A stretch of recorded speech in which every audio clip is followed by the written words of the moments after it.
Oh, I was afraid of that. I thought my nail was going to come off. I'm over here now.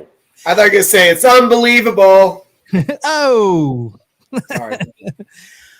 Well, everybody, thank you for joining. Oh, wait a second. Hello.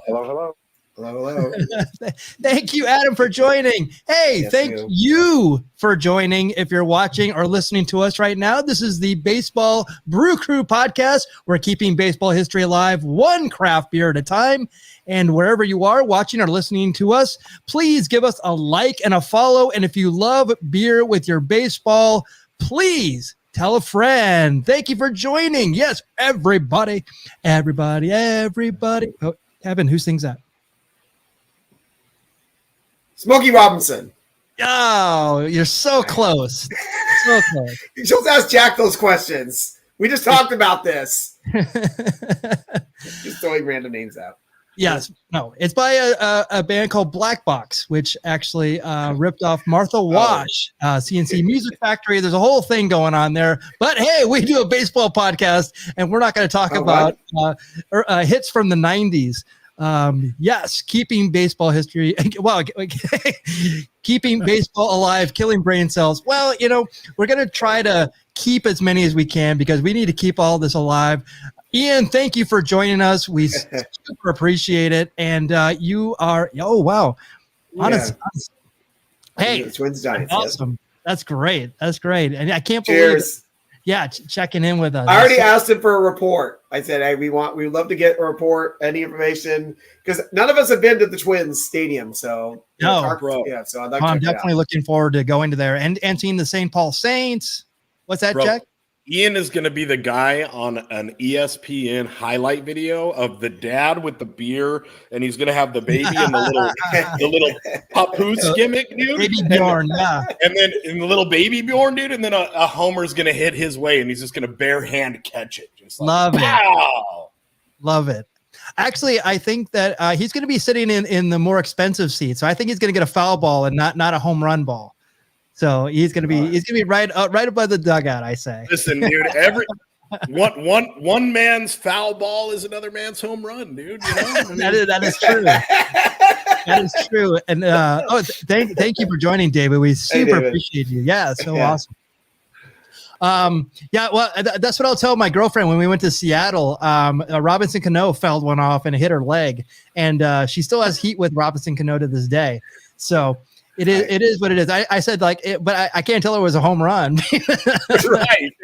That's a good point. Good point, sir. I still have heat with Harrison Bader too. Oh, that's right. He almost took you out. That was almost bounced off like a seat, hit my arm, and then landed in Michael Mondragon's hands. I picked it up, and it's a prized possession, but it almost took your life. I can always get another arm, just like a lead liver. Oh, here's the lineup card for today. We actually had Angelo Trinidad on from Texas, reporting from Texas, but he is still trying to get in. But we'll definitely introduce him when he comes back. He literally froze as we went to the countdown. I was like, "Is Angelo frozen?" Then there comes the countdown. Exactly. Like, all right. Let's have to keep an eye on him for the X stage. So he'll be here shortly, or at the same height. But next, he's the field correspondent and senior research analyst here at the Baseball Brew Crew. It is Kevin Lyon, on time, peppy, happy, and good to see you. Hey, I've not been late in a very long time. Although I'll tell you what, tonight I was worried for a moment because literally I'm sitting at a standstill because there's an accident ahead. I'm going, this could take 10 minutes or it could take 3 hours. Let's hope for the 10 minutes. Sure enough, it's 10 minutes, and I'm here, and I got beer. And I don't want to say anything else that rhymes with beer. All right. in here. All right. But just leave it at that and have a good time. Sounds good. Hitting third is the Goodwill Ambassador and the Sultan of Swig here at the Baseball Brew Crew. It is Cowboy Jack Durango. Hey, won't you take me home tonight? Hey, down beside that red firelight. Hey, you're gonna let it all hang out. Cold craft beer, you make the baseball world go round. Now I've been singing with my band, cross the wire, across the land. I've seen every Bud and Coors on the way, but their gross lack of style went kind of flat after a while. Take me to them ice cold craft beers every time.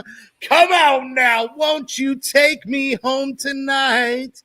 Whoa, down beside that red firelight. Whoa, you're gonna let it all hang out. Ice cold craft beer, you make the rockin' world go round and around and around. Whoa! Welcome to the show, boys. Let him hear it. Yes. Woo! Yes. Wow. Awesome Bravo. as always. Bravo. Thirsty. Hey, look at this guy. What a performance, Hey. Cowboy Jack. What a performance. Awesome. Professor of baseball prestidigitation, my friend. Wow. I don't know what that means. Oh wait, hold on. I gotta write that down. What was that? What was that nickname? Cowboy Jack Durango? I'll drop it. I'll drop it in the Professor. chat, my brother. I'll drop it in the Professor chat. of something. I'm like, all right. Not Hey. thugonomics or not beeronomics. Brewonomics. There you go. The brewonomics. There you go. Let's I got give this. Angelo a What? proper Oh. introduction. Yes. Our VP of Content Development here at the Baseball Brew Crew, Angelo Trinidad, reporting from Texas. The internet is, it's still in its infancy. They'll work out the kinks, and we'll 2023, maybe in 2050, we'll have We'll see. reliable internet. Yeah, we'll see what happens as time progresses, as technology progresses, Yeah. if we can get this thing figured out. But I'm here and I'm live from Texas, and I'm glad to be back here this week. Awesome. Great to hear it. Well, hey, as tradition on the show, we always bring a new and unique craft beer to review and enjoy. So what craft beer are you drinking tonight? I'm going to start with Cabin Lyon. You actually have two of them. Oh yeah. You know what? This is a special occasion because it's a Tuesday and it's a special occasion. But I want to highlight a brewery called West Brew that I never knew about until now. Last week, went to the Total Wine to see what's out there, and I didn't find just one baseball beer. I found two baseball beers by this fine brewery called West Brew out of Vista, California. And when I look them up, they got 3 locations, believe it or not. So let me give you a little info on them. They were created to celebrate the best of the West. I mean, I'm the best chest in the West, but this is the best of the other part of the West here. They love to showcase some of the beautiful scenery and iconic locations of the West Coast, from the shimmering beaches of Southern California to the trails of Yosemite. They showcase beer styles that we all love on the West Coast and take pride in delivering delicious, clean beers. So I like that. So Vista, California is where their production facility is. It's about a 2,000 square foot building, and they have 2 satellite tasting rooms and restaurants. Fortunately, there's one in Del Mar, around downtown Del Mar, that is currently being renovated and worked on that for a little while. Once that gets going, that's going to be a nice place to stop. If you're maybe going to the fairgrounds, go to the racetrack, Del Mar's always a nice place to go check out. But the one I want to talk about is they have one in the Gaslamp area of San Diego. And now that is by Petco Park. So that makes it even better, which I'll explain to you more in a moment here. So, and they have a little restaurant there, and all the food is like ballpark inspired. You got like their take on like hot dogs, but they have like I think a Reuben dog and something. I was like, oh, this is some good looking stuff here. So, like I said, 2 baseball beers. So the first one I'm actually going to talk about, good job you have it here. This is the it's called a double header. This is a double hazy IPA, Cowboy Jack Durango. I mean, it doesn't look as hazy as Rated Haze, I think that you got back there, but this is a pretty tasty beer. And see, you have the 2 batters here. So there you go, double header here. I couldn't find a heck of a lot of information here, so let me just read what it says on the can here. I like how they have the definition here. Doubleheader, of course, the baseball game in which 2 games are played in a row. These games are played at the same venue and usually between the same teams. Doubleheader hazy IPA, a full-body double hazy IPA. Its drinkers will drink 2 in a row at the same venue. I only have one, sorry. usually because of its crushable notes of citrus and stone fruit. And I got to say, I would not have known this is, I think, what I say, 8? Woo, yeah, 8%er. Oh, wow. This is a really easy drinking one here. So I'm going to enjoy this first. And may I, do you have the slide of the other beer so I can talk to you about that? Sorry, I'm not going to cross that whole thing yet. But I'm going to talk about this one here. This one I found a little more information about. This is a full count. It's a 6.7%er. And this is what blew me away. I was like, whoa, it's pretty much Petco Park. So that's really cool. Oh, cool. Here. That's Yeah. Yeah. You can tell by the little buildings in the background there. And over over there's, I can't remember the name of the metal building. I can't remember what it's called. Oh, yeah. Western Metal or something like that. I don't remember for sure on that. It's allegedly Petco Park, Kevin, for legal purposes. Allegedly. I'm sorry. Yes. It's inspired by that. Yes. Thank you. Yes. So I'll read what it says here on the can. At West Brew, our passion is to showcase the best of the West. Like I said earlier, nothing screams West Coast more than Take Me Out to the Ball Game. Full Count IPA features 2 heavy hitter hops and Mosaic and Citra to pack enormous notes of blueberry, citrus, and mango. With the addition of flaked rice in the mash, this beer's body is silky smooth and crisp. It's Full Count in the bottom of the ninth. Better go yard with this IPA. And I'll be doing that in a little while. I'll let you know what that is. Now, let me tell you why I want to mention the location down by Petco Park. If you're a baseball fan, there's a good reason to come down here. I got 2 things to tell you about. And all Padre games, whether they're at home or on the road during the games, you can get one of these Full Count on draft for $5. That's a pretty good deal right there. Let me tell you something. That is a deal. And that's not enough for you beer and baseball lovers alike, just like all of us here.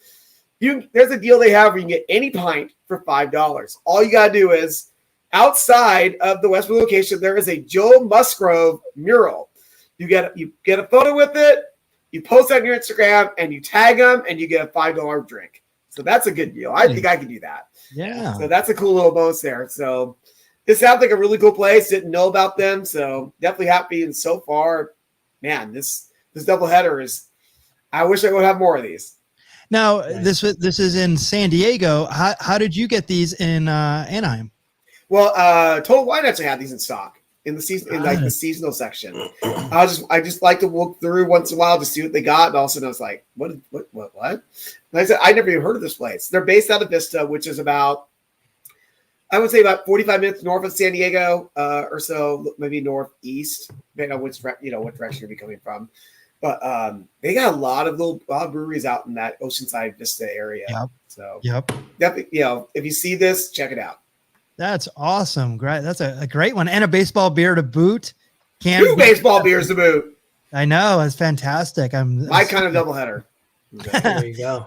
Absolutely. Nicely done. Definitely check out West Brew. It's just West Brew, right? It's not West Brew beer. No, it just says West Brew. Just says West Brew. It's West Brew, yeah.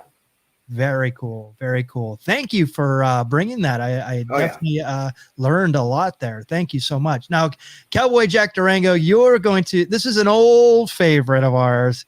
And I think that you have something that you want to profess, right? Well, so much like the well-known trope of when 2 heroes meet for the first time, they misunderstand each other, they have a conflict, and then eventually they unite and they work together.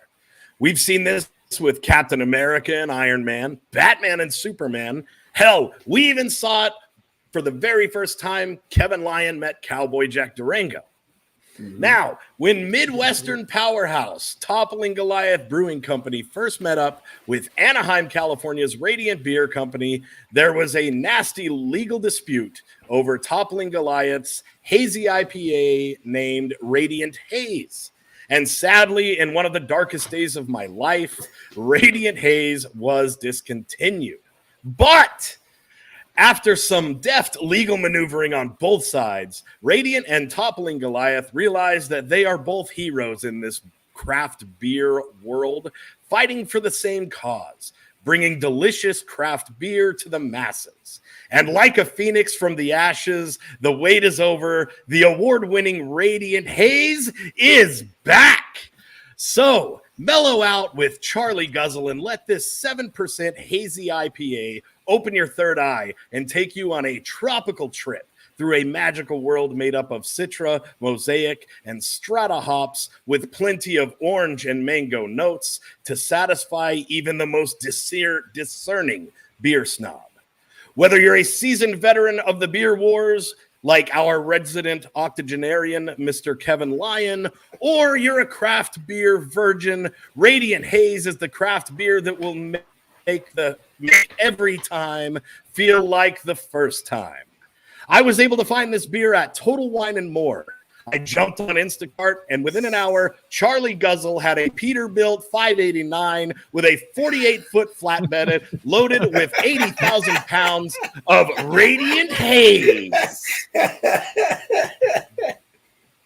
Both breweries are favorites of the Baseball Brew Crew, with Radiant Beer Company serving as the home of our senior research analyst, Kevin Lyon. So it is with great pleasure that we see a can of beer stamped with the Radiant logo somewhere outside of California. It means they're growing. So, my friends, raise a glass with me and please toast.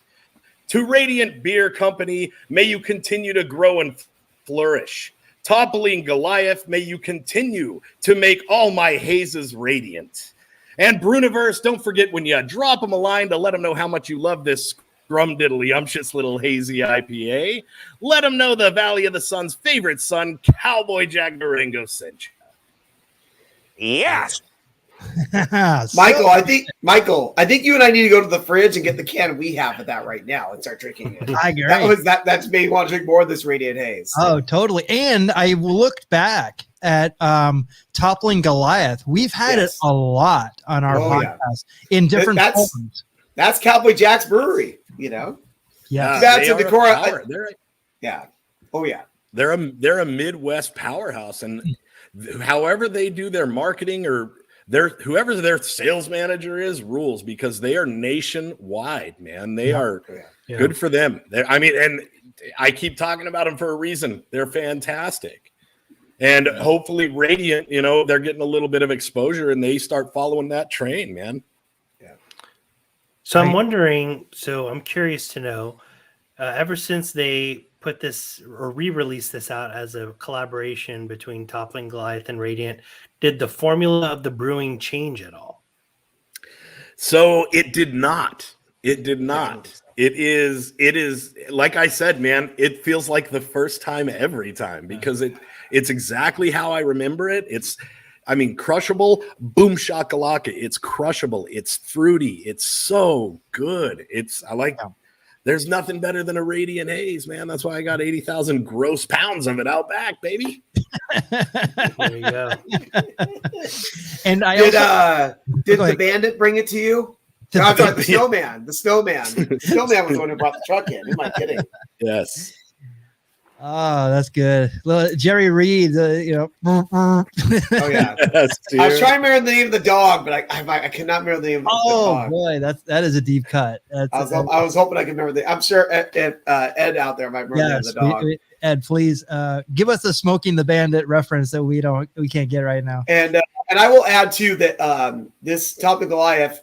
So this photo I think is when Ian found it in Minnesota. So it's in Minnesota. Cowboy Jack out in Arizona. I found it in California. So it might be nationwide. Who knows? If you love your hazy IPAs, go to wherever you can find good craft beer. You might find this. Hopefully, we want this. And I also think to Angelo's point, I think it got better because Radiant, and we're biased because Radiant is Kevin's Airbnb, and yeah.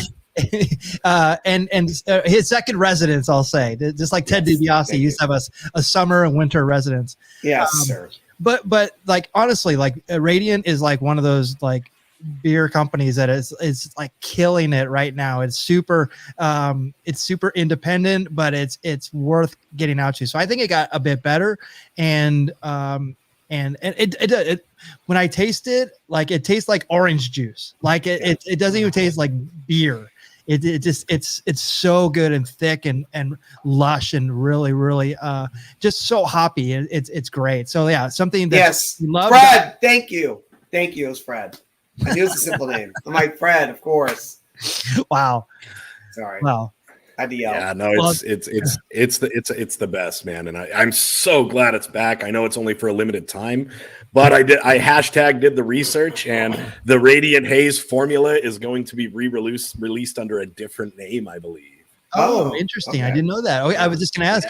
So it is a limited release. Okay. Yeah, We're finding a lot of places because it's limited. So I was hoping it would just be a regular thing in the toppling, rotation, because you usually find Pseudo Sue out there, and they put out a little teaser on their Instagram where it shows some artwork that's eerily similar to the Radiant Haze artwork, and then the logo. The wording was the same, only it was different words, but it was in the same style, and it's called Hey. It says Haze Bus. So I'm going to keep my eyes open for that. Yeah. So I need to get down to Total Wine and see if I can get some before it all goes out. So yeah, because I gave you a can, didn't I? You did. And no, sorry, I always bear one because Jack got the entire quantity in North America. Yep. He owns the entire inventory. Exactly. No, awesome. Super awesome. You live in Radiant Beer Company. I live in a house made of Radiant Hazes. So. Yes, sir. Got it. All right, so I'm actually going to go with one going on a baseball and craft beer theme, one that Kevin had a couple weeks ago. It's the Aim for the Fences cold IPA by Noble Ale Works, a favorite of Kevin and mine. When we used to go to Angels games. We haven't been to an Angels game in a long time. Angelo, when's the last time you went to an Angel game? Went on Easter Sunday. Yeah. Okay. He's been to more games than us. Yeah, totally. and he's in Texas. Exactly. You went to 2 games, is that right, or just the one? I went the home opener, and then I went 2 days later on Easter Sunday. Yeah, and mind you, I live 10 minutes from the ballpark. I don't even once. He lives 2,000 miles away, and he's already been twice. Exactly. Well, see it was Tommy while you before I can. moved, but yeah. I know. Hey, kayfabe. This is 7.9 ABV, no IBU listed. It says your team is down 3-0 with 2 outs in the bottom of the 9th. You're at the plate with the bases loaded and a full count. Amarillo is on first, El Dorado is on second, and Centennial is halfway down the line at third. What are you going to do? You're going to aim for the fences and crush that damn thing, and that's what I'm doing tonight. And Kevin, thank you so much for gifting this beer. It's super awesome. And again, it reminds me that we need to get back to Noble. There's so many great breweries in that area, and it's like, but again, we have to remember our roots. One of the things that we loved about that area was, and going to games, was going to Noble. So we might have to just make it back out there and see what they have. Remember when we went there and like they had the Hazer Ramon? Yes. Wow. Yeah. And, they had the Dudley Death Hop. Ooh, Dudley Death cool. Hop. It was the Dudley Death Hop and the Hazer Ramon, which are wrestling inside beers. And I will add, so you talk about Anaheim. The guy who made those beers is actually no longer at Noble, but is involved in a new brewery that is opening up Friday, June 9th, called Villains Brewing, which is about a mile away from me in Anaheim, taking over the old Leisure Town space that Modern Times was using. Wow. So Yeah. we'll have to see what he has in store when he takes over, when he gets that place up and running. Yeah, so many great brewers have come through Noble and then created their own. Green Cheek, right, was one. Yeah, Green Cheek was the big one that came out of that. And the guy who, like I was just mentioning, before he got with Villains, he was helping out over at Green Cheek after he left Noble. Yeah. And again, we could just talk about this beautiful artwork that this is inspired by the Big League Chew. Yeah. And new this year is the Dodgers cans. So last year I remember they had the Padres cans and the Angels, the Angels cans, but now they have the Dodgers and then the fun, you have the little numbers on there. It's like, hey, look, there's Ohtani and Trout. Yes. That's all I'll talk about. I don't need to talk about the other teams. Yeah, so baseball beer to close it out, and great selections this week, guys. Definitely killed it. All right, so let's do it. This is this day in baseball history for May 23rd. Always a favorite of mine. Oh, yeah. Hope it's a favorite of yours. I love doing this, so let's get to it. May 23rd, 1926. Hack Wilson smacks a fifth inning home run off the Wrigley Field scoreboard. Yes, this is Wrigley Field. Yep. Wow. That's right. That's right. Situated at ground level to start a 14-8 rout of the Braves. Wilson is the first player to hit the ball off the scoreboard, which in 1937 will be moved atop the newly built bleachers. I can't even believe they have a picture of this pre-1937. That's incredible. Well, remember we had something that showed it a few weeks ago where it was before it was named Wrigley Field. It had a different name before that, which I feel like I have CTE like Jack. I don't remember the name of it, but it was in the 1910s where it even had a different name then. It's just so weird to see how this stadium has evolved over 100 years. Yeah, totally. And I that's Waveland Avenue right there, right behind the stadium. Yeah. So I remember hearing Harry Carey like talking about, Andre Dawson hit one onto Waveland, it's like over that fence and everything. So very, very cool to see that. There was actually one, there's a clip I saw of one, I don't remember when it was, I don't know if it was new or old, but they showed it where it literally went on the top of one of the rooftop bleachers across the way. Because for those who don't go to Wrigley nowadays, if you go, there's several buildings around the area where you actually can pay. You can buy a ticket and sit in a stadium seat on top of like a building. Are you kidding me? No. It's for real. I almost did it. But it's pretty pricey. Is it really? Yeah. It was like $140, and it would have included like food. But I'm like, all right, okay. I mean, let's break it down. Plus, yeah, I remember this. I was going to be doing the show while I was hanging out there too. So that sure, yeah. I was like, if it was just me on a regular night, maybe I would have. A reason to go back because I said I'm not going back to Wrigley Field. If I ever go to Wrigley Field again, I'm going to do that. Oh, that's what you got to do. Exactly. Yep, yeah. Because Wrigley Field just gets one of these. Yeah, they do. And they can't lock you out, brother. They can't lock you out. Come on. I'm locking myself out of them. I don't want to be inside there. Kevin has been thrown out of way less classier places than Wrigley Field, dude. Like, it's okay, dude. It's fine. And also, there was controversy back then. I think the thing that you were talking about, Kevin, was it Glen Allen Hill? Yes, that's what it was. Thank you. 500-foot home run. Yeah, 500-foot home run. Thank you. I remember I saw it like a week. I never saw it. It's insane. Like Glen Allen Hill. Yeah. What? Yeah. So there was controversy because now they have right there where we're almost kind of where it says 1926 right there, but it's going towards there. They have a big scoreboard. So a lot of those seats will be blocked now. Right. And there was a lot of controversy. I also on the other side as well. So those seats would actually have been blocked, which was they had to kind of figure out something around that. But yeah, I definitely would love to do that. And remember, who is the? Oh gosh, I'm spacing on the guy. Remember, there was a guy on the Reds who went over and sat in those seats like during a game. What? I don't remember who it was. It wasn't Rob. It wasn't Rob. Was it Rob Dibble or what? It was somebody else. Let's say it's Rob Dibble because Cowboy Jack Durango. Rob Dibble was one of the nasty boys. That's right. Yes, dude. Rob Dibble. It was somebody else. I can see it being him or Norm Charlton, one of those guys. I can see that. That's oh gosh, I can't. That's all right. It's all right. We're going a gigantic sidebar here. We're not talking. Hey. We're talking about 1926. I'm enjoying this. This is giving me some memories of my young adulthood here. Yes, sure, dude. I'm going to skip ahead. I'm going to skip ahead quite a few years to what is this? 1963. So this is. Hey. Well, wait a minute. I thought now you said he hit a home run off the scoreboard. Well. Sorry. If I didn't home off the scoreboard, I think I'd be very happy with that. A good day. And maybe want to go out and celebrate. Oh yes, you're absolutely right. There is actually more to this story. So he hit the home run off this. So this is actually fantastic. I'm glad that I got this little tidbit of news.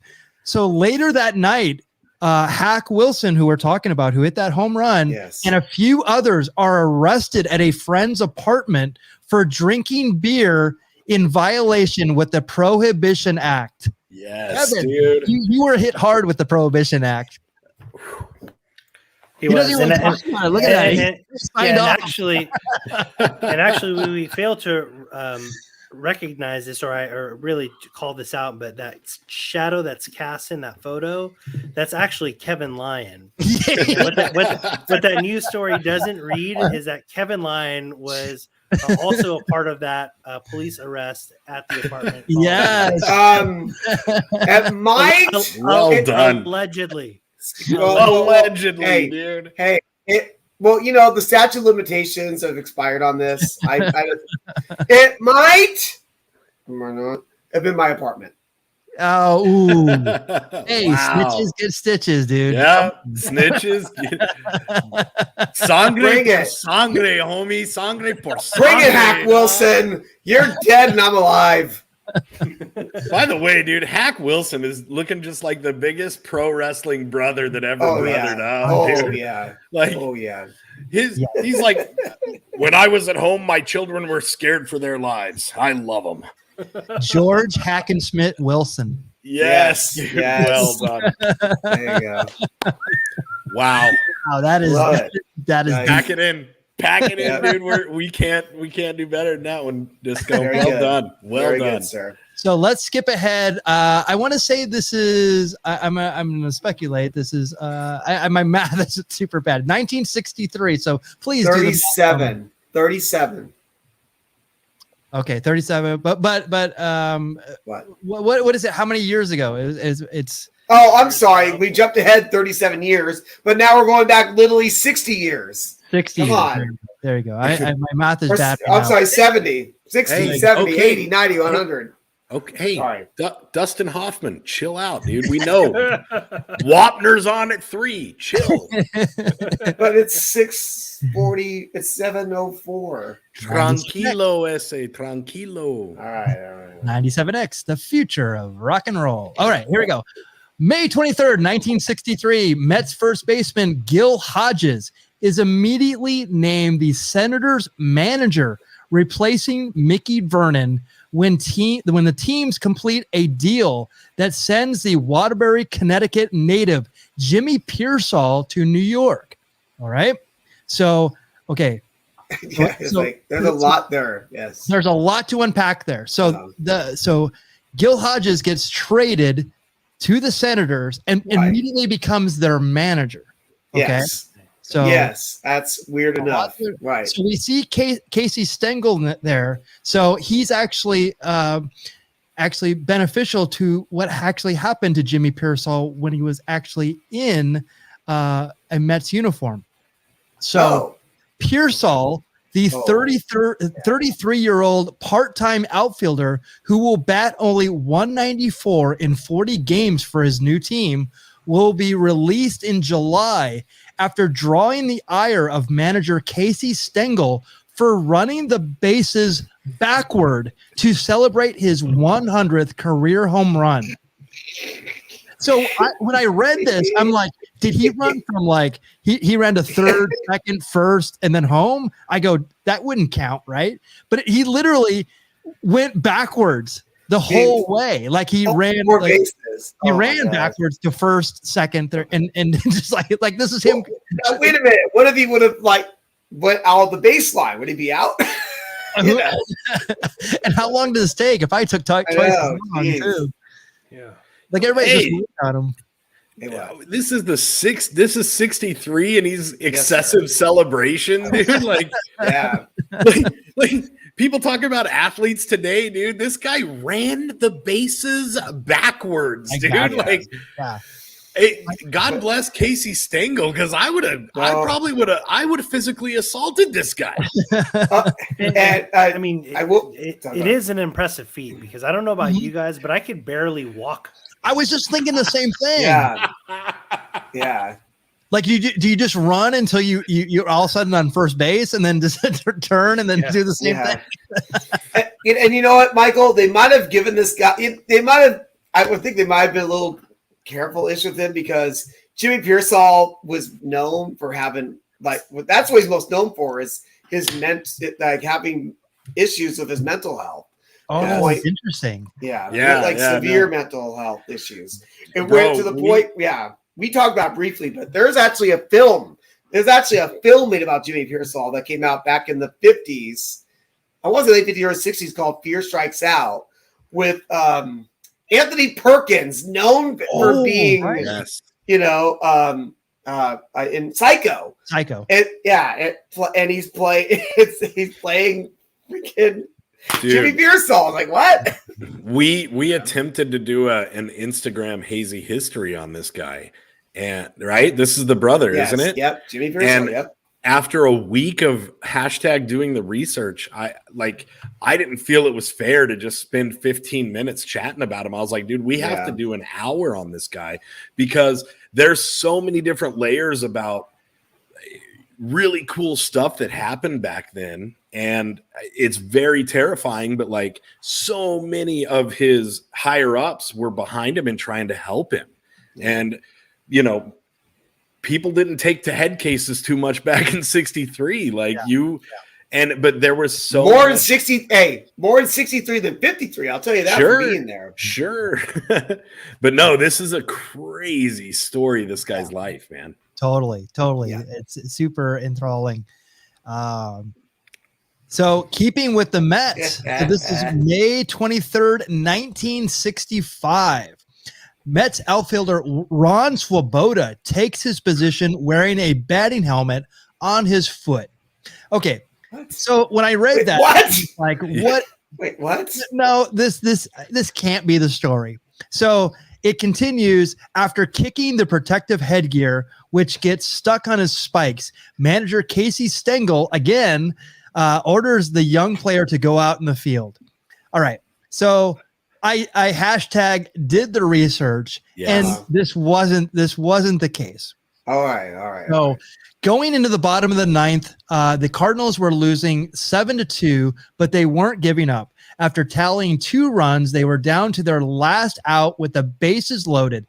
Del Maxfield lofted a fly ball to right, but Swoboda lost it in the sun. The ball dropped, and all 3 runners scored, tying the game.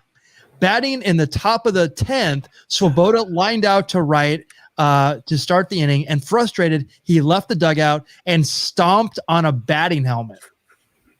Unfortunately, instead of crushing it as intended, the helmet stuck in his spikes. While continuing to trot out to right field, he tried to fling the helmet off, but Stengel called him back. Stengel roared, "When you miss that fly ball, I don't go looking for your watch to break it. So quit busting up the team's equipment. You're done for today." And he says, and then this is how this story ends. It says Swoboda, crushed and humiliated, went to the clubhouse and wept. He cried his eyes out, dude. He bawled his eyes out. Yeah. He threw it, dude. Give the baby his bottle. He threw a temper tantrum and tried to stomp out a helmet. It's a batting helmet, genius. Yeah, you're gonna crush it, dude. Calm down, champ. I'm glad he did. Two wins for Casey Stengel tonight, dude. Well done. Yeah. So a batting helmet is designed to protect your head from a 90-mile-an-hour fastball, and not Ron Swoboda's spike. Yeah. Think about that. Yeah, old plumper Swoboda over here is going to take it. Come on, dude. Thank you, Danny James, in the chat, by the way. I only had to say it. 100%. Thank you for that. Yeah. Now, let me give you a full circle future of all this. Yeah. Sure. 1969, the Mets win the World Series. Ron Swoboda is on that team. And, look at this. I did not plan this with you. So I really did not plan this. So Ron Swoboda made that catch, was on the team. Gil Hodges was the manager of the '69 Mets. How Look about at that? It all comes around. It all came around. How about that? I said we did not plan that. I really did not. I just had that in my head. Yep, this was a Hold very on. famous catch in the 1969 World I didn't know Series. that was coming. And Cowboy Jack, did you know this? Ron Swoboda was actually a sportscaster in Phoenix. I believe it was for Channel 3, which is What? ABC. Yeah, he was Stop. a very short time. Now, there was it's actually ended controversially. I think he was fired, and I'm not going to cast aspersions if this is wrong, but I believe this to be true, that somehow there was some nefarious thing that he was doing at South Mountain Park.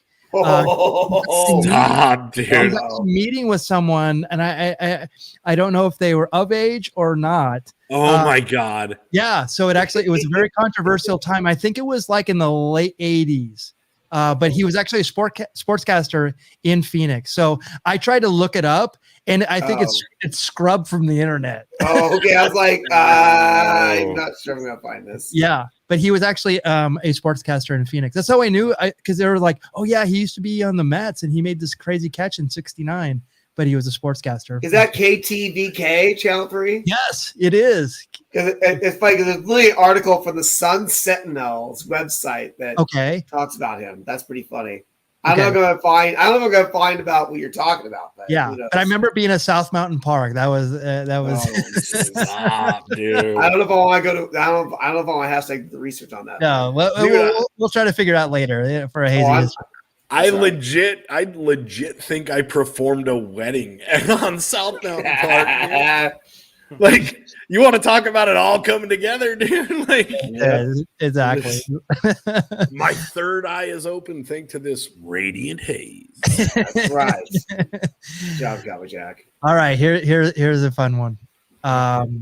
May 23rd, 1965, in the same day. The same day. The same day, in the first inning of a 5-2 loss to the San Francisco Giants, Jimmy Wynn cannot catch Jim Ray Hart's 2-out routine fly ball when he loses it in the glare of the diffused Texas sunlight streaming through the plastic panes of the newly opened Astrodome.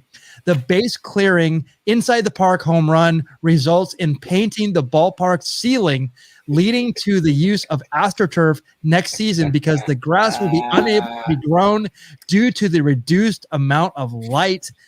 Wow. There's a lot to unpack there. All right. First off, can I open my next beer in honor of the eighth wonder of the world, the Astrodome? There you go. Thank you. There you go. Isn't that crazy? I would have had the eighth wonder beer. I know I still have eighth wonder beer. I should have. That's right. That's right. That would have been perfect for this one. But so pre-painting of the ceiling or the roof in Astrodome, they had real grass in there. Yep. So the grass was able to grow through the sun peeking through the seams. Yeah. That's interesting. Yeah, totally. It was like a greenhouse. They thought that's what they wanted to do. Yeah, but it didn't work out so well. Can you imagine how humid it is probably in there? Oh, God, yeah. Right. What a misery. Yeah. Totally. So this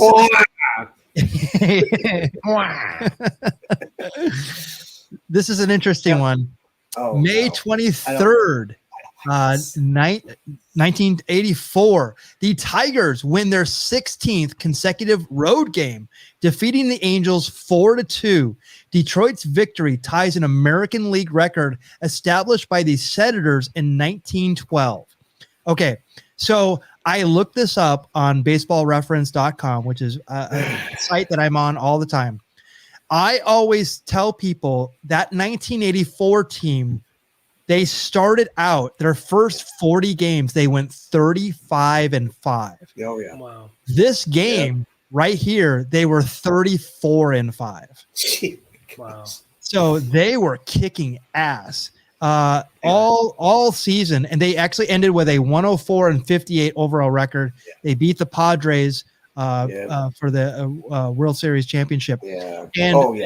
And And who's that on the right there, Kevin? One of your nemesis. He's almost doing a movement right there. He's almost doing yes. And mind you, I was probably at this game. Really? because this is 84 in Anaheim, and my family had season tickets in 84, so I was most likely at this game. Wow. And let me tell you something, like you wouldn't believe this now, but Detroit had a good following in this time period to where that's right. Yeah. there'd be a lot of Tiger fans at games during like 84 to like 87, 88. Really? Yeah. Tigers were great.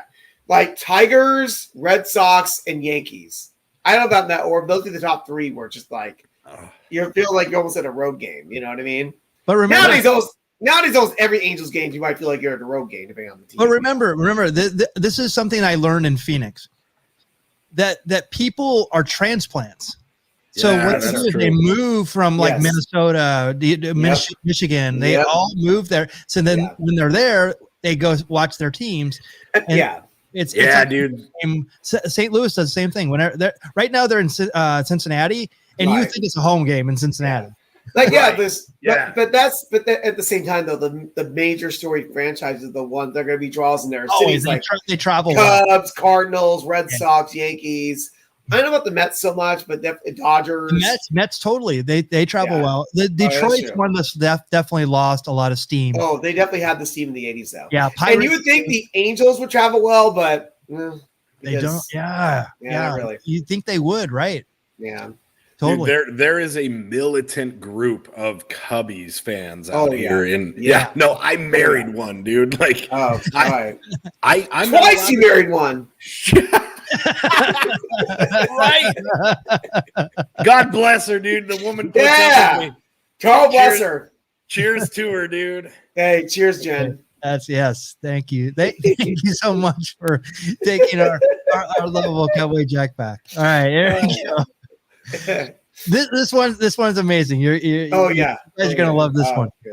So May 23rd, 1999, Brady Anderson gets hit twice by a pitch in the same inning to set an American League record. Wait.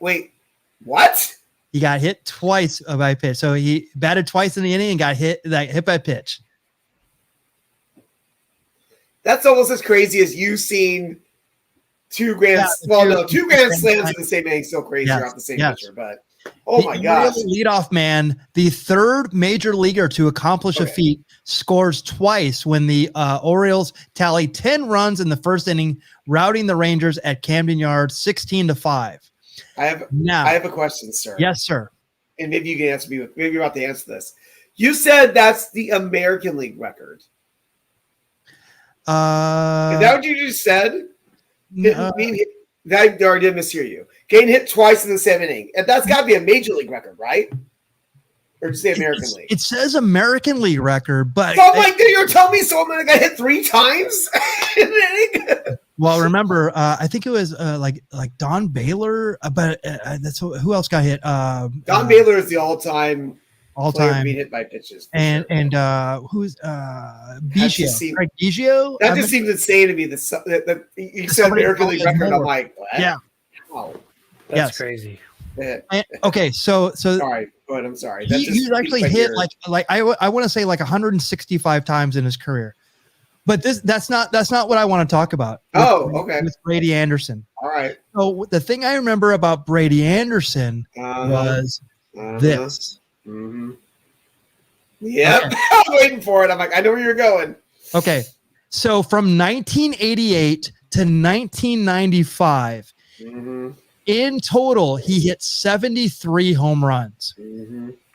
In 1996, he hit 50 home runs and 110 RBIs. Mm-hmm. Can anybody guess Chicken and rice, bro. Chicken and rice, bro. Yep. Yes, sir. Yes, sir. Can anybody name why he might have hit 50 home runs magically in 1996? I can absolutely tell you why. Hold on. Oh, sorry. Do it. Yes. He started saying his prayers. Yes. He started taking his vitamins. Yep. And he probably started drinking the #1 supplement in the world, Radiant Haze. That is correct. Very good. Yes, You very are good. correct, sir. Vitamin S. Yes. Yeah, and that's what I remember from him this period. And actually, I didn't put in here, and I should have. There was actually a picture of him like rollerblading. Yeah. Oh, that was the winning picture. What were you thinking? I miss it, but you need to sleep more, dude, because you just missed a home run, brother. But I definitely wanted to put over his physique that was actually put on posters, and then his rookie card here. Yeah, it's like jeez. Yeah, no, in the rookie card, he looks like when you're in high school and you hang out with your buddy whose older brother's like a massive stoner that listens to a lot of Dave Matthews Band, but he has a van. So that's the dude that takes you to the parties and buys you the beer as long as you throw him a couple of Mickey's grenades. And then the guy on the right, I mean, I thought that was me at first, but different hairline. So Yeah, this is different this hairline. is the can I say But this is the neck actual down. I'm sorry. I was I was just just saying, neck down. That's me. Yes. So all right, fair. So this to me, Michael Mondragon proves one thing that I disbelieved growing up. I saw on television in the 1990s, 1980s, 1990s. Not when I was growing up. I'm sorry. I saw those commercials with the little boy drinking milk, and all of a sudden as it goes, he gets bigger and buffed and jacked, and milk does the body good. Obviously, he's drinking milk. That's what it is. That's the answer. And that would have been the answer during this period for sure. Absolutely. Yep. And I just hashtag to the research Michael Mondragon. Are you ready? Yeah. There's a man named Brandon Moss in 2014 who became the second person to hit twice in the same inning. There's been 5 players in the National League that's happened to. I don't have the list here, but that's happened 5 times in the National League. So there you go. Yeah, it's such a fluke thing. It's so weird. Yeah, how's that happened like 7 times in baseball? Right? Exactly. It's super rare, right? In 150 years.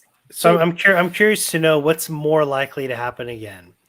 A player in the American or National League getting hit by a pitch twice in the same inning, or Kevin going to a baseball game, watching Hack Wilson hit a home run, drinking with him at his apartment, and getting arrested due to a violation of prohibition law. Yeah, same. I love it. So we're gonna end on a crazy one. This is not crazy enough. That wasn't crazy? Nope. Get ready. That wasn't crazy enough. Nope. Because on May 23rd, 2004, the site was O'Fallon, Missouri. The River City Rascals, a member of the Independent Frontier League, announced a sport criminals night, which will turn T.R. Hughes ballpark into a giant cell block, complete with a dugout jail for fans during the June 2nd game against the Rockford Riverhawks. Wait, what? After community protest, the team cancels the event, intended to humorously poke fun at the media's coverage of athletes in trouble. Okay, so what? I went back and I looked. I'm like, who were the troubled athletes during this time?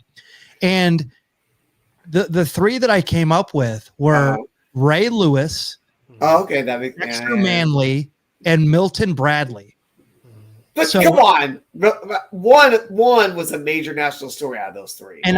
But as I looked back, I'm just like, wait, there was what's that?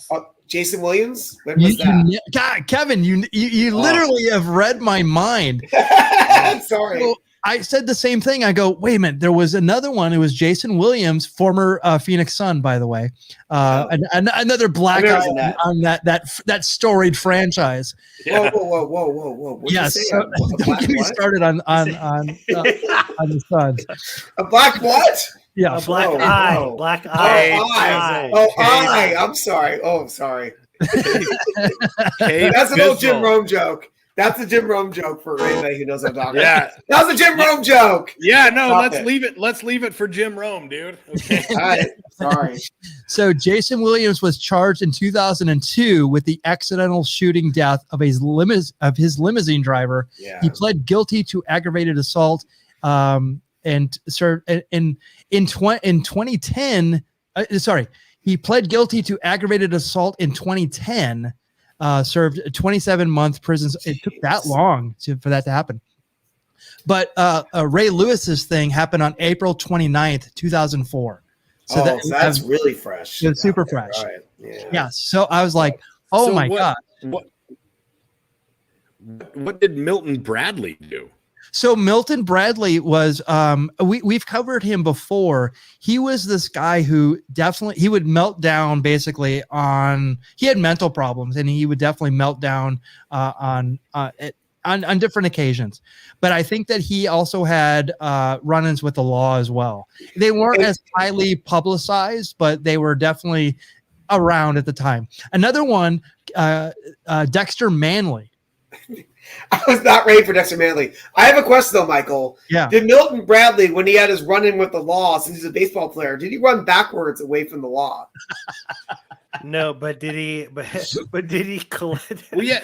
Did he collect $200 when he passed go? Yeah.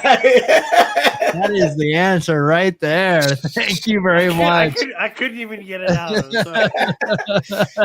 I was like, I'm like, someone's gonna do a Monopoly joke. I'm gonna go. Yeah, I was gonna say, like, can't we give old Milton Bradley a pass for the games, dude? I mean, Candyland, for God's sakes. Go to jail. No pass go. That's funny. So that is this day in baseball history. Oh, we're done. And we are done. We're done. I think this show's done. Oh my gosh. Hang on. Cancel. Can I give props to Spuds McKenzie on the River City Rascals, please? Yes, that is good. That's pretty nice. It's the original party dog. That's right. Is that Spuds McKenzie? I think it's not. It's inspired. Yeah. Much like this can is inspired by Petco Park. All right. And it's also Spuds McKenzie. You cannot, give Spuds McKenzie credit without giving the original Petey from the Little Rascals. Yes, that's right. Yes, that was an amazing dog, and I can't. Sure, if anybody knows, hell yeah, reference. Yeah. You are 100 years old. Excuse me, I'm well over 100, but thank you. Ed knows what I'm talking about. Lots and timely reference, brother. Timely reference. As fresh as today's headlines. Let's finish out this with some baseball trivia. Let's test your knowledge of baseball. So here we go. This is always a fun segment. I love doing it. So question number 1. Now I'm going to preface this. This stat was first tracked in 1955. Right. This player leads all Hall of Famers in intentional walks. Who is he? I forgot I know this one. All right. Oh, wow. Ooh. So here are your choices. You have Hank Aaron, Willie McCovey, Stan Musial, Ted Williams, Ken Griffey Jr., or George Brett. I cannot believe there's a name on this list. Wow. I immediately was going to say Barry Bonds, and I'm like, wow, he's not even in here. But remember, not a Hall of Famer. The question is, this all Hall of Famers. That's right. That's right. Intentional walks. Yes. Who is he? And also, added bonus, this was first tracked in 1955, which I was also unaware of as well. Right. Tell us in the chat, who do you think? I know. I was like, Intentional walks. And by the way, back then, they used to have to actually pitch the ball 4 times. They didn't go point to send this guy to first base. That's in what was 2018 or something like that? That's really recent. Pretty recent. Yeah. This is where we need Ian. Ian's too busy at his baseball game. Wow. Yeah, how dare you go have fun without us, dude? That's right. All right, so we have no guesses. Hopefully we have anybody watching. So Is that still out there? Come on, man. Angelo, I'm going to start with you. Who do you think leads all Hall of Famers with intentional walks among Hall of Famers? Yeah, I'm gonna go, and I feel like we discussed this on a previous episode a while back. I'm gonna go with the man that's on Kevin's wall behind him, George Brett. Oh, okay. Oh, all right. George Brett. Cowboy Jack, who do you got? All right, so I'm going to talk you through my way of thinking here, and I'm going to arrive at the right answer. I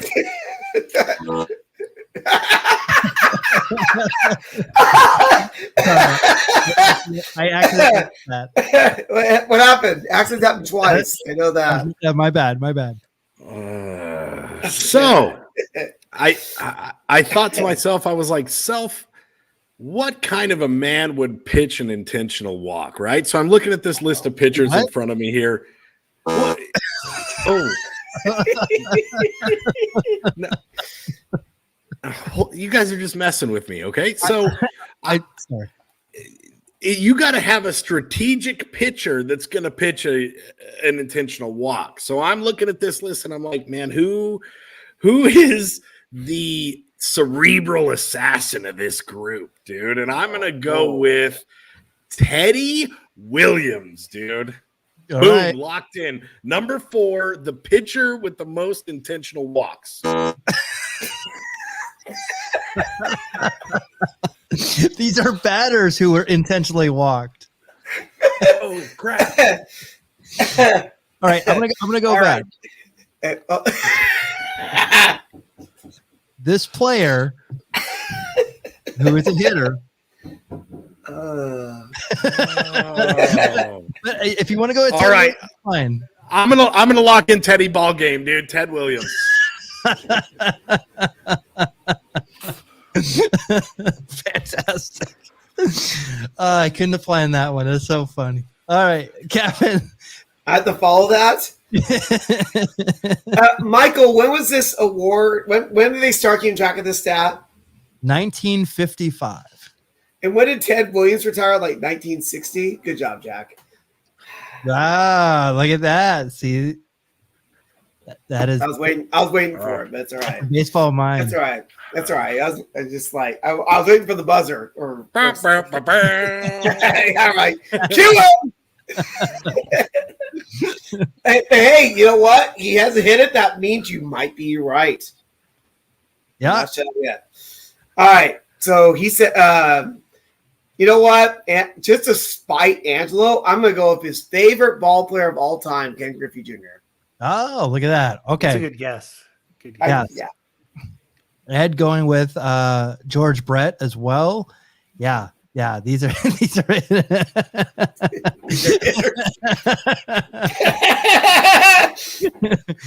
all right. And the answer is it is Stan Musial.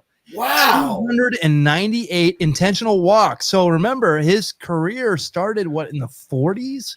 Yeah. Man, So, no wonder his legs look like that in the statue. So did they retroactively go back and but I got no, he had I know, but I'm saying he got almost 300 intentional walks and he played what 10 years? Exactly. Okay, so Stan Musial has 298, Hank Aaron has 293, Willie McCovey 260, Ted Williams 258. Really? So, again, it's only only 40 behind. Ken Griffey Jr. 246, George Brett 229. Now I would not have thought that Angelo and I had the bottom of that list because they were the more modern players. Wow. Exactly. So get this. So you said Barry Bonds, right? Yes. Yeah. How many intentional walks do you think Barry Bonds had? Well, now I'm not thinking as much as 413. Jack? I'm going to say more than 413. All right, we're playing Price is Right. I'm going to go 1. A lot. Oh, 1. Price is Right. I'm going to go. Are you ready for this? Kevin, you actually lost. If you would have went one above, he has 688. It was I knew it was like an insane number, but not that. Yo, I win, dude. I win.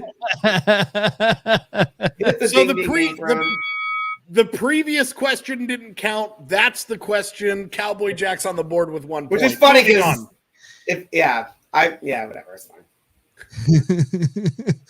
Okay, so here we go. Question number 2. Now, Jack, I'm going to preface this. These are pitchers. And not belly itchers. I like pitchers. All right. Not belly itchers. This pitcher leads all Hall of Famers in games played. So he actually pitched in this many games. So your choices are Dennis Eckersley, Hoyt Wilhelm, Trevor Hoffman, Goose Gossage, Mariano Rivera, or Raleigh Fingers, friend of the show. Michael, I think I can chill out on this one. I think I know this one.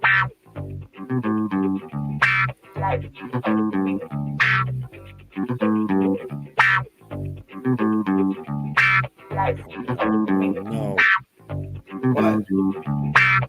Come on, Jack. What's in your mind, Cowboy Jack? What are you thinking?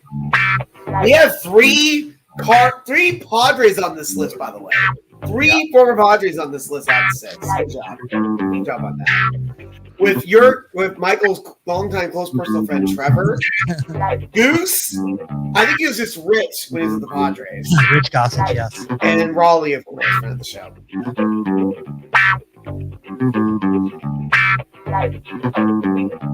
Hoyt might play on every single team in Major League Baseball, for all I know. That's true.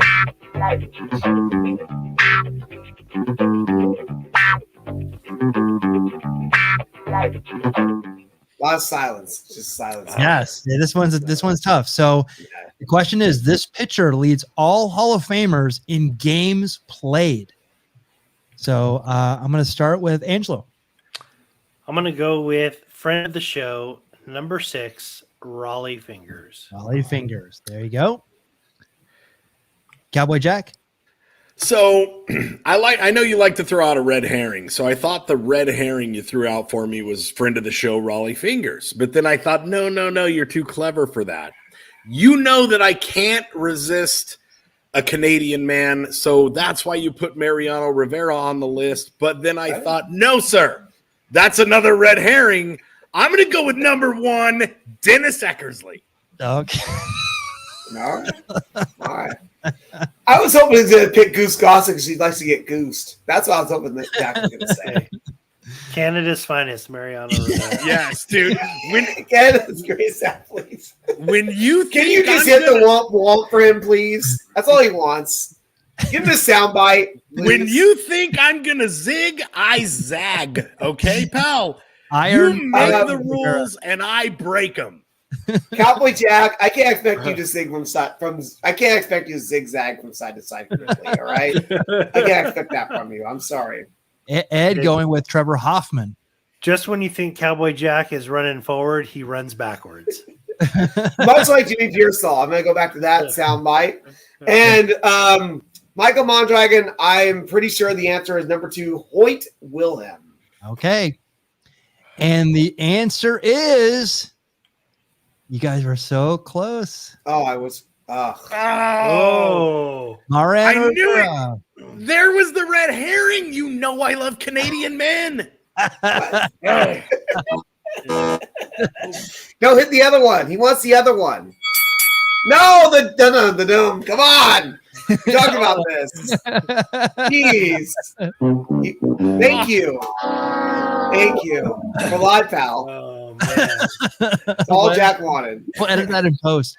Yeah, sure. So Mariano Rivera, 1,115. Eckersley, 1,071. And that's amazing because he had a career as a starter and a reliever. Yeah. Hoyt Wilhelm, 1,070. One behind him. Trevor Hoffman, 1,035. Goose Gossage, 1,002. Raleigh Fingers actually comes in at 944. I remember he did not have as long a career as people like to think, but he did probably have more innings because back then relievers or firemen, as it were, they used to pitch like 3 or 4 innings in a game. Yeah. No, and he got those hand injuries. He lost his stuff, and he went out on top, dude. He went out on top, man. He went out on his own terms. God bless him. See, now, Michael, the reason why I got this question wrong is I'm not aware of any stats past 1980. All right? 1980, That's I fair. knew Wilhelm had the record, and I'm like, wait, people passed him? All right. What was your reasoning on Hoyt Wilhelm? Because I knew he had the record when I was growing up, and I'm like, 2 other dudes passed him. I don't keep track after 1880 or 1980 or whatever. Well, yeah, 1980, you were about 324 years old, so that's when the old noggin started slowing down. So I get it, dude. Like, guys, you know how the noggin's going to be after another 30 years after you're gone, Jack? Kevin's timeline is based off of pre-prohibition law-breaking jail time to post-prohibition law. Well, let me tell you, because Michael and I have been talking about this. We're trying to discuss. We're trying to figure out. We're comparing the Yankees championship rings to the amount of life rings in my body to see what is going to be. We're going to compare the two to see how those match up. We're going to cut them open like a tree. Yes. And count all the rings, and we're sure that the Yankees have less. Yes, absolutely.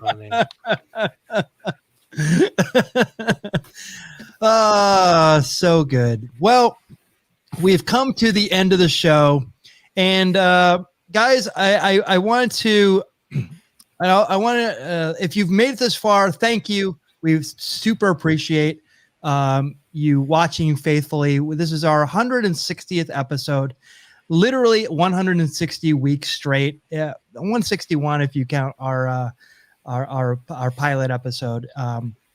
But we've gone 3 years straight, and it's definitely one of those things where it's a little bittersweet. We've gotten to a point where I have to definitely kind of figure out something going forward. So we've tried to keep this show live. We've done about 95% of it live every week, and doing an hour and a half show, that's a big toll.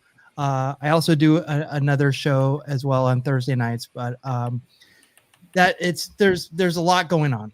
So I wanted to tell you, we're not shutting down, but what I'm going to do is, just like Cal Ripken, I'm going to take us out of the live lineup. We're going to discontinue doing live podcasts. Is it going to be the last podcast live we do? I'm not going to say that, but what I will say is I'd like to concentrate on some more short form content, some other things that will help us grow in the future. But we're going to push pause on this for a little bit. I say this with all humility that this has been a labor of love. I never expected when Angelo called me or texted me out of the blue when COVID came around, or we were sitting here trying to figure out what to do, and I had a channel that wasn't doing anything, and hey, let's go live and let's do something baseball. And immediately I sprung into action and started making this show. What it's become is something that I never expected it to be. I never expected to have, it says here on my StreamYard account, one person's watching. I think it's Ed is still out there. So God bless you, Ed. Thank you for hanging around. But in order to grow, I think that I need to kind of push pause on this and kind of create. Yes, thank you. I'm your hearer. Okay, thank you. We appreciate I'm here. Is he a hair? This is how I want to remember you, Ed, right here. But I'm going to push pause because I think that it's time.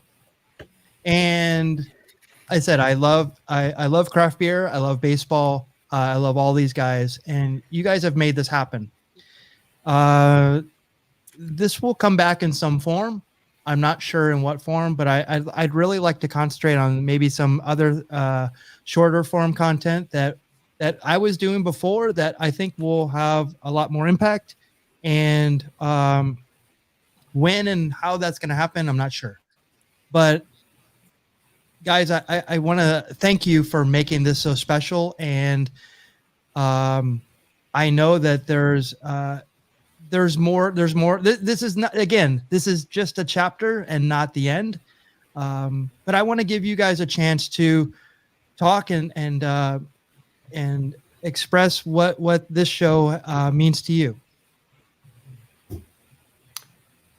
Yeah. So, never did I think that text that I sent Michael would grow to something like this. The concept and the idea that I had, Michael, you took the ball and ran with it, and never did I expect it to be, and to do the things that we've done.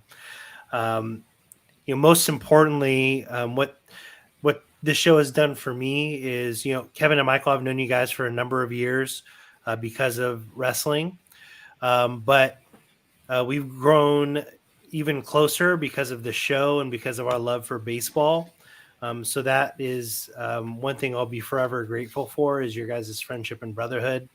And most importantly, introducing me to Cowboy Jack. So a ton of fun memories on the show. Tuesday nights to remember for sure. Lots of laughs, lots of fun times, and just a weekly escape, not only for those that choose to watch this show, but for us as well. And I also have you to blame for my love and passion for the hobby of collecting cards. Mm-hmm. So Michael, thank you for that. Thank you, Kevin. Thank you, Cowboy Jack. I know this isn't goodbye. I know this is see you later.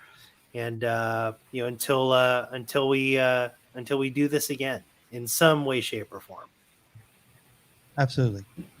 I really want to talk about this. All right. So let me just say that, life's been hard for many people, including myself, for the last 3 years.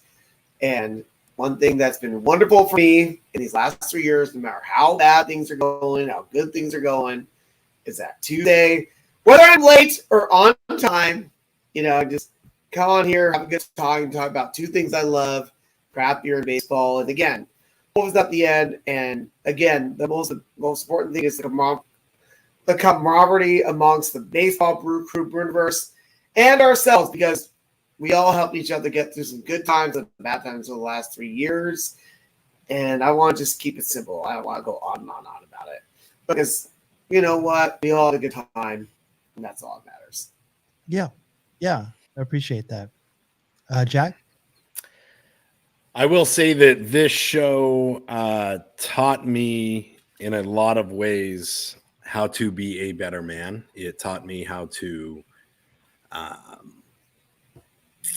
appreciate the finer things in life. It taught me how to embrace moderation and find different ways of letting out my creative self. And I'm eternally grateful, but at the same time, thousands of eyes across the internet have been graced by Cowboy Jack Durango. Not only my songs, my stories, my jokes, my hot takes, hazy histories. You're welcome, Bruniverse, for the gift of the ninth wonder of the world, Cowboy Jack Durango. You'll see me around, pal. Thank you. Yeah. And again, we're only pushing pause to kind of like figure out what this is. Again, we started this out of the necessity of kind of figuring out something creative during a time when we didn't know what the world was doing. And here we are 3 years later. I never would have expected it. And we definitely have found all of us. I think that we found our voice and definitely found direction in this in a time when we didn't really know what was going on. and now it's time to do something with what we have. And but it's the labor of doing it live is for all of us, it's tough. And but again, it's just pause, and it's not goodbye. So we definitely wanted to just let you know what was going on. We there's a he's such a wrestler, like he thinks that I wish no swerve, brother. We just got to go learn another hold. That's it. No swerve. Yeah, and again, we have enjoyed our time, and I don't think people understand what it takes to do all this, and it's every week it's definitely a labor of love, and sometimes it's just that, it's a labor of love, and sometimes people don't understand kind of what goes into that and why you do it or everything, and this right here is why we do it. And I'm proud of what we've accomplished, and I wouldn't have traded anything, and it's just definitely going to make us stronger. However this kind of goes. So, but I wanted to be transparent about it. I wanted to let everybody know. And hey, here's where we're at. And I definitely wanted to give Angelo a plug for, we still have 3 weeks of Rip and Review that we're going to put out there. Angelo, can you tell us what we have to look forward to? Yeah, so three more episodes of Rip and Review in the can. I'll be opening up some 2019 Topps Update Series, looking for Pete Alonso, Vlad Guerrero Jr., Fernando Tatis Jr. rookie cards. That's coming up here. I have 2023 Bowman Baseball coming up. And I also have a mystery pack from Mason's Cards and Collectibles here in Frisco, Texas. A local card shop that I visited my first week here. So be on the lookout for those 3 videos coming soon. Rip and Review will continue on my personal YouTube channel, so more news to come there. So that won't be going anywhere. I'll continue to put that content out. So stay tuned to our social media channels to find out where you could watch that, so you guys can head over and subscribe and like. But we talked about this being a labor of love, and no one has put more labor into this love project than our very own Michael Mondragon. So Michael, thank you so much for all the work that you put in here on this show every single week. All we do is show up and we have a great time, but you live this, all throughout the week. So I appreciate you, and thank you for taking this idea and turning it to what it was. So I appreciate that. Well, I thank you for that, and yeah, I wish that again, it's things don't move quickly enough for me, and after 3 years, I'm just like, I just need to take a break, and that's it. It'll all work out in the end. But definitely, hey, this is where we're at on Twitter, Facebook, Instagram, YouTube, Twitch, and TikTok. Will definitely be updating everybody on what's going on. Guys, thank you so much for making this a magical 3 years. I never thought, if at the beginning you said like we're gonna do this for 3 straight years, never would have believed you. I had no ability to look in the future that far.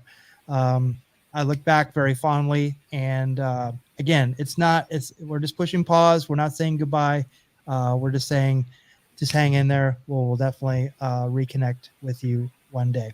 So from Kevin Lyon, Cowboy Jack Durango, Angelo Trinidad, signing off. Take care, everyone. Good night.